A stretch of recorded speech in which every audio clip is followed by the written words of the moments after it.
Hey guys, Jason Strictly Broken back again with another deck profile. This time I'm actually looking at 8 Pants Hololive. I know a lot of people really like Mumei as a package, and they like the Rushia combo. It's one of the oldest combos, so I figured that'd be a good chance to talk about it. This deck I think has really good synergy within itself. I think Mumei synergizes extremely well with Rushia, and it's probably the definitive level 1 combo to play with her. So I wanted to talk about this. I think this deck will be a pretty solid deck to play going into the BCS format. Our first card is going to be Taking a Bath with You, Shirogane Noel. This card is on play, a real top card of your deck. If it is a Hololive character, you may put it underneath his face down as a marker. And then while this card has a marker, it gets plus 1500 in a level, so it'll be a 3k level 1. And at the beginning of your opponent's attack phase, you may move this card to an empty slot in your front row with a character facing it, otherwise known as a chaser. Noel is just really hard to out for a lot of decks, especially if they want to field multiple cards in a turn. 3Ks is asking for a lot while tri-fielding.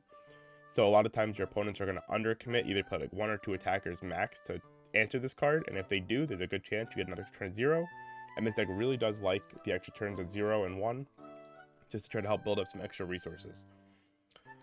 Next, we have On Stage Muna Hoshinova and Takanashi Kiara. This card is an on death, pay 1, look at the top 3 cards of your deck, put 1 card from among them into your clock, send the rest to waiting room, and then salvage any Hololive character. This contests for the same slot as the Aquarium Day for 2, Amane Kanata. That card is great, and being able to select for your Brainstorms and your Mumei is perfectly valid. I kind of played this card as a bit of a test, and it ended up actually being really nice, and I liked it a lot. I could definitely see some sort of split if people wanted, but I really did like this. The extra deck speed is nice, since Rushia wants to be hitting second deck as soon as it can, ideally with like Rushia's in its clock. But then also, being able to salvage means that you have more selection for your higher level cards, which can be really good if you don't get to combo, or you kind of need to do things on the spot. Sometimes you overplay this card, like sometimes you have bad games where you skip level 1. You can use this card with any extra stock you have to be selection towards the Rushia pieces. And it has some cute things and cute synergies with the Rushia summon effect to be able to like get you extra cards to your hand. But yeah, we'll talk about that when we get to Rushia combo more. But I do think this card is really cool. It's not like a must play, but I did actually really like it. Next, we have Prayer of Blessings, Hochimachi Suisei. This is our tap self brainstorm of choice. We actually do play another one as I say that, but this one is meant for the Mumei part of the deck, where the other one is for the Rushia part. This is pay 1, rest itself, salvage brainstorm, and when you play a climax, choose one of your characters, give it on attack, look at top 2, put 1 card back on top, put 1 into waiting room.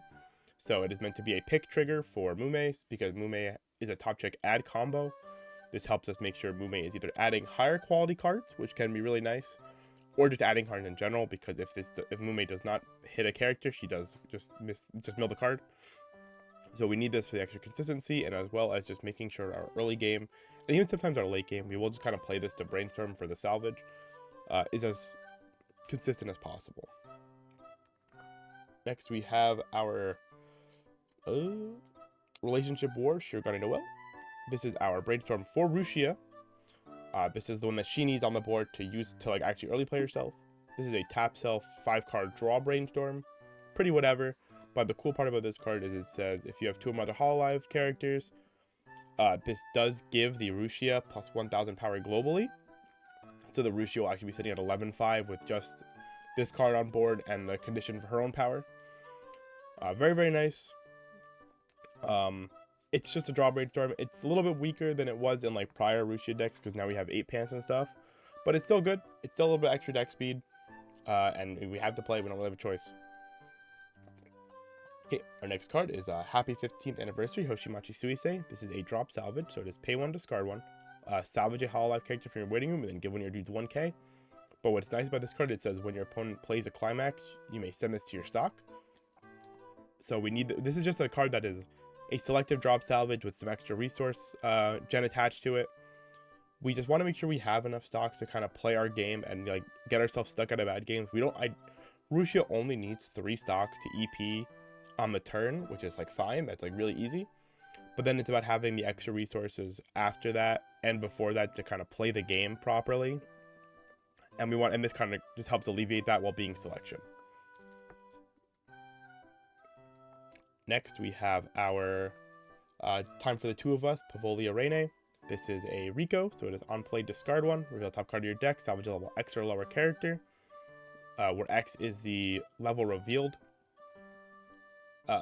Fine card, right? It is always a good card in Hololive. It also has the extra bonus effect of during this card's battle, when the damage you take is cancelled, you can bounce this to your hand. So, you know, win more card, win more filter card. Card is pretty insane, all things considered. But yeah, it's a staple card in most Hololive decks. I think at least as a one of. You could play more of this. You could cut the Suiseis if you didn't want. If you want to play more of this, that's perfectly fine. There's nothing wrong with playing more of this card. I just like this card as like a good one of tech. It's always really nice. Just a little extra cost of selection. Next, we have our Towards the Future Together, Shirokami Fubuki. This is also known as a Chiori or a Fukajiro. It is on to Waiting Room. You may discard one. If you do, look at the top 4 cards of your deck. Choose a level 1 or higher card from among them. Add it to your hand. Send the rest to Waiting Room. And then when this is played on stage from your hand, you may choose one of your Hololive characters and give it 500 power. The extra power is actually really nice. A lot of our cards aren't very big at 0, so this can help us like push over a lane. This is actually a card I would like a second of. I might even consider cutting the Reine for 2 of this. I think this card is really good. It's extra deck speed. We do play 3 of the Subaru that also does a similar effect to this, but having more of it is just never bad. And this card, unlike Subaru, has no condition. It just has to go to Waiting Room. Now we have our Wishing for the Future with You, Shirogane Noel. This card is a drop search, so it is pay 1, drop 1 from your hand. If you do, search your deck for a Hololive character. But more importantly, this card has pay 2. Choose one of your opponent's characters. You may put it into an empty slot on their stage, otherwise known as a grappling hook. We need this because Mumei needs to reverse something to do her combo at level 3. And Rushia is a board-based strategy where she's kind of like keeping cards off the board, so it's really easy for your opponent to crash their things to deny you the Mumei if they see it coming. And this card for a 2 stock investment just says no. And you pull up their brainstorm and you reverse their brainstorm. Then finally, we have our Ina and Takogram Ninomai Inanis. This is our climax swapper of choice. She is just a pay 1, discard 1, climax swap from Waiting Room, and top 2 rearrange. This card can legitimately be any climax swapper you want. There is no difference. You can be Subaru for mill, Marin for the bomb. I just played the Ina. I think this card is nice, and I like it. Then finally, we have our level 1 combo. We have our Step Towards the Future, Nanashi Mumei. This card is when this card attacks, if you have another Hololive character, this gets 1500 power, so it'll be 7k with her climax. And then on attack, you reveal the top card of your deck. Choose an event or a Hololive character from among them, reveal it to your opponent, put it into your hand, send the rest to Waiting Room. And then choose a Hololive character in your Waiting Room, return it to hand, choose one card in your hand, put it into the Waiting Room. So salvage this card after the top deck filter. What's really important about Mumei, unfortunately, is that when she sees a climax with her effect, it mills the climax, which I guess, depending on the situation, could be looked at as good, could be looked at as bad. I personally find it to be a detriment for these kind of effects. I think one of the best parts about top deck filters is when the top deck filter is allowed to actually trigger the climax, because I think triggering a climax is one of the strongest things you can do in Weiss. Even if it feels bad sometimes, all the climax effects are super strong. And basically being told you can't get them because Mumei did not reveal a character is pretty unfortunate, especially in 8 pants where you want to be looping combos, and we really want to make sure we have our combos. Mumei just does not let you do that. So you have to think about that. And that's also why cards like the Muna are really important, because then you get literally nothing and you just get a filter. So definitely need to play around that. And that's why the Suisei is just so core to any deck that has like a top check with Mumei.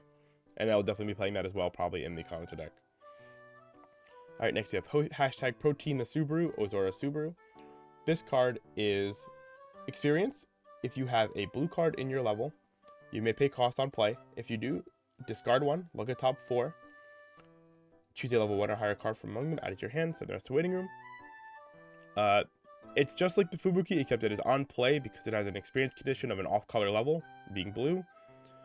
This card is really good in any blue-centric level 1 deck. It's just extra deck speed, extra hand filter. You'll usually see it in most of them. There's not too much to say. It's just a really, really nice card. All of our Rushia, most of the Rushia stuff is level 2 and higher, and also Rushia spawning cards from grave means we need ways to discard cards from hand, and this is, it gets them, and it also helps discard them. Onwards to our level 2s. We first have our Kind Elf Shiranui Flare. This is one of the parts of the Rushia EP. She is a level assist, so gives the characters in front of her X power, X equal to their level times 500. And she has, while you are level 2 or higher, you may rest this card and the level 0 Noelle Brainstorm. Here, you can rest both of these, and if you do, you can free play the Rushia 3/2 from your hand. Well, pay to rest this, so it's not free playing, but you get to EP it while you're level 2 or higher. So, core part of the package, you need to be early playing Rushia. There's no reason to play this combo if this card was not being early played. So while this card is pretty vanilla, we just have to play it, and that's why Mumei is really good, because Mumei lets us pick up these cards and not necessarily invest in them right away, which was a big struggle for like the old decks like Korone and Rushia. Getting to the cards is like a little hard. Next, I'm just going to go over these all at once. We have our counter suite. This is the same 3 counters you'll see in most board-based strategies. We have our Let's Play Weiss Schwarz, Hochimachi Suisei, Research Result, Hakui Koyori, and our Hachama Beam, Akai Hato. We have our anti-change counter. Ditch 2, anti-change a character who's higher level than your opponent to bottom deck. We have our memory kick counter, so it gives your character, unreverse your opponent's character, send it to memory. And it's a 3 kick counter as opposed to these two being 25s. And Hachama Beam is a ditch 4 Hololive characters to rest one of your opponent's characters and a 2500 counter. They all have their own use. Rushia can very much use the tap counter, which is really nice. Rushias are also decently big. They are like, I believe, 13k on defense behind the flare assist. So that means that they have to be able to beat 16k with memory kick counter, 15.5 with these counters. So we just want to make sure we have a nice suite of counters to defend, because it is very important that our Rushias live. They do have hand encore, which is fine too, but ideally our cards live so we're not spending our hand, so we can use it for more like the Hato when needed. Next, onto our level 3s. Finally, we have Peaceful Times Uruha Rushia. This is our level 3 combo of choice, the one we built our deck around. It says, if you have 2 or more other Hololive characters, this gets 1500 power and hand encore. So it is 10-5 with hand encore. What's really nice about this effect, actually, is that if you have the board and you play against something like Overlord, who is like the anti-board based deck, they try to blow up your board. Rushia technically still has hand encore because Ainz, as well as like even the Hato 3/2 that sometimes people play with, like the Hato Ali deck, if they try to wipe your board simultaneously, Rushia still technically had the condition at the time of being sent, so you can validly pay the encore cost and bring her back without having to pay 3, which is really, really nice. It means the chance you can keep her alive is like higher. And then her climax combo is the reason we play this card. It is when the Pan's climax is in the climax area.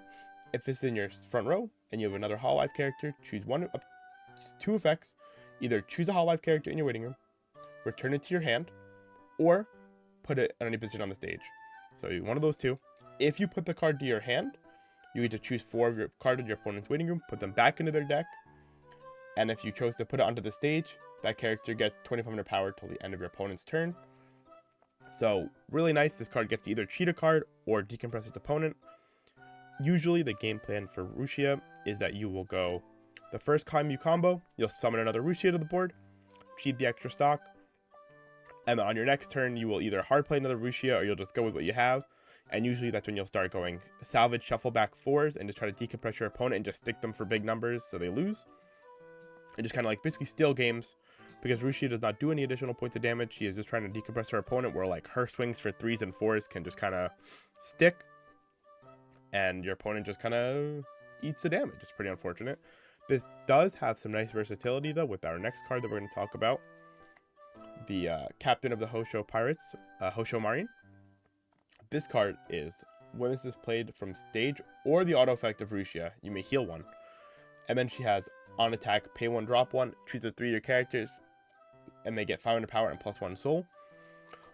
What's really nice about this card is because Rushia can spawn this to heal. If you can sometimes do things where if you need to heal a lot, if you have like 3 Rushias on your board, you can go Rushia effect 1, spawn a Marin on top, heal. Rushia effect 2, spawn the other Marin on top, heal, and then Rushia effect 3, spawn the other Marin, heal again, or put the Rushia back on your board, which is really nice. And being able to get like some heals in a deck that actually doesn't play heals is really nice. What's also really cool is you can use this alongside the Kiara and Muna that we talked about before, where you can do things like have Rushias on the board, play the Kiara, use the Rushia effect to overplay this, clock with this card first, and then use the Marian heal to heal the card that you clocked, and then get your salvage.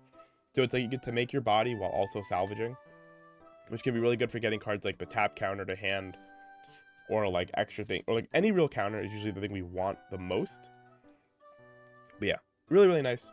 This card is pretty key to the Rushia deck because it's one of the only cards with actual synergy with Rushia, and it's our healer. We don't play any early plays, if you notice, that heal. So we do rely a lot on the Hato Beam counter and the Marine for sustain throughout the game.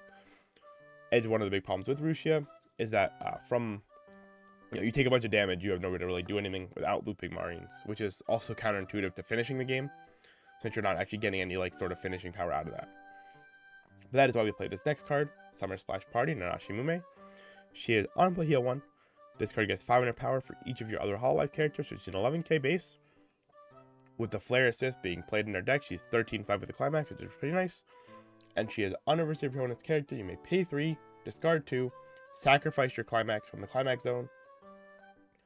Then, when this battle opponent is reversed, you may choose 3 cards in your opponent's waiting room, put them back on top of your opponent's deck, and then burn 5. So 5 is a huge number, it's a game-stealing number, and being able to do that for basically the damage equity of a burn 2 is pretty terrifying.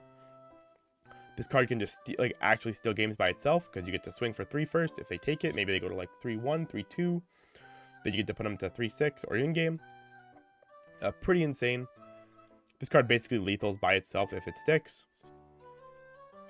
It's a really, really nice card. It's only counterintuitive with Rushia because Rushia wins board. So you have to make those conscious decisions and play around it that way. Next we have our Murasaki Shion. This card is Alarm. While this is in the top of your clock, beginning of your main phase, you can pay 1, discard 1. If you do, free fresh. So you get to choose put your waiting room back into your deck, shuffle, and then you do not take refresh penalty. And this has on play, look at the top of the cards of your deck, put them back on top of your deck, and then bounce one of your opponent's characters. This kind of helps us get rid of pesky things that are making things too big, or like cards that can defensively deny us from using like Mumei, or even like Rushia, if we need to. Really, really nice tech card. The free fresh also comes up, it's pretty nice. Whenever our deck is really bad in the beginning, we can just reset it real quick.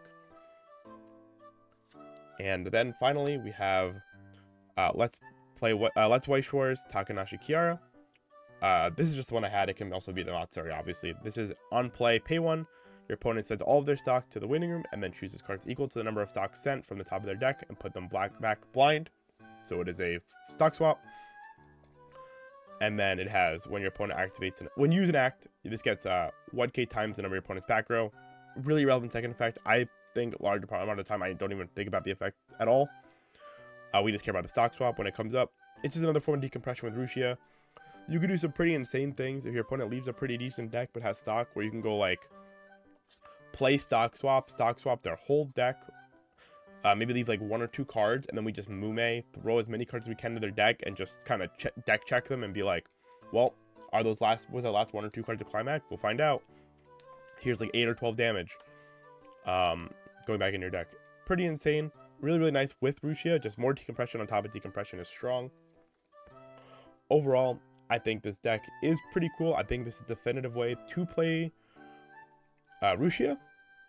My problem with this deck ends up being that I don't actually think that these cards are enough by themselves to be like a high tier competitive deck. I think the anti-synergy is a bit of a struggle sometimes. You do have to work around it in ways, and these cards don't actually help you very much when you're behind. If you take damage and you go to like 3 and your opponent is still like low mid 2, there's almost no killing them without like Hail Marying with like 3 Rushias, shuffling back 12, and then just saying like, maybe if I won board, the 12 will stick, or like 9 will stick, and I can game you that way. I don't still think it's very realistic. Mumei is a great card. She kind of helps those situations a lot because she pushes, 8 damage by herself. The problem ends up being she always has to be last, so she is susceptible to, defensive counters, which is something you have to really think about, and means your stock and your resources are very important. Rushia in bad games will not get to salvage this card often, or sometimes you don't even get to use the shuffle back very well. A lot of modern decks have good deck speed tools, so you're playing around this like weird game where you're like, I gotta make sure my Rushia stick, I gotta make sure they're defended, and then I can shuffle back on the next turn. But there's so many decks that have modern tools that can reasonably free fresh on turn, or like not free fresh, or just refresh their deck on turns to where this card doesn't matter. Just catch you in like low waiting room states. And then this feels bad. This card feels bad in those situations too, because it still does need to top deck 3 cards, but 3 is more than, trying to shuffle back like 4, 8, or 12.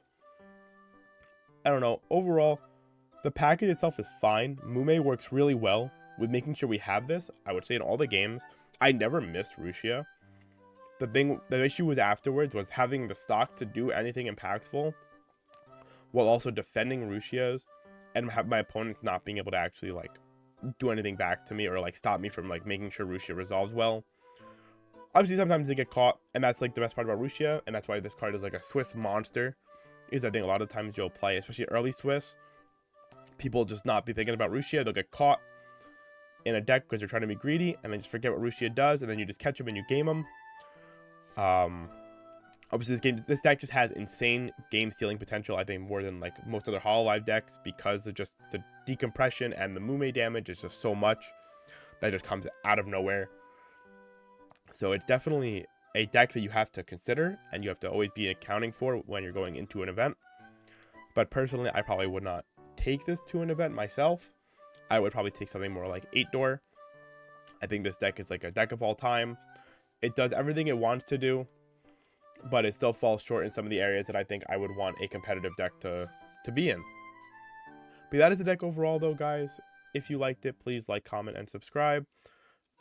If you reach out to me on social media, you can follow me on Twitter at Prinz_WS, or you can message me on Discord if you have any questions at the same thing, Prinz_WS.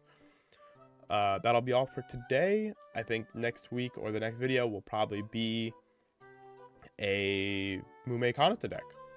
Thank you guys. You have a good one.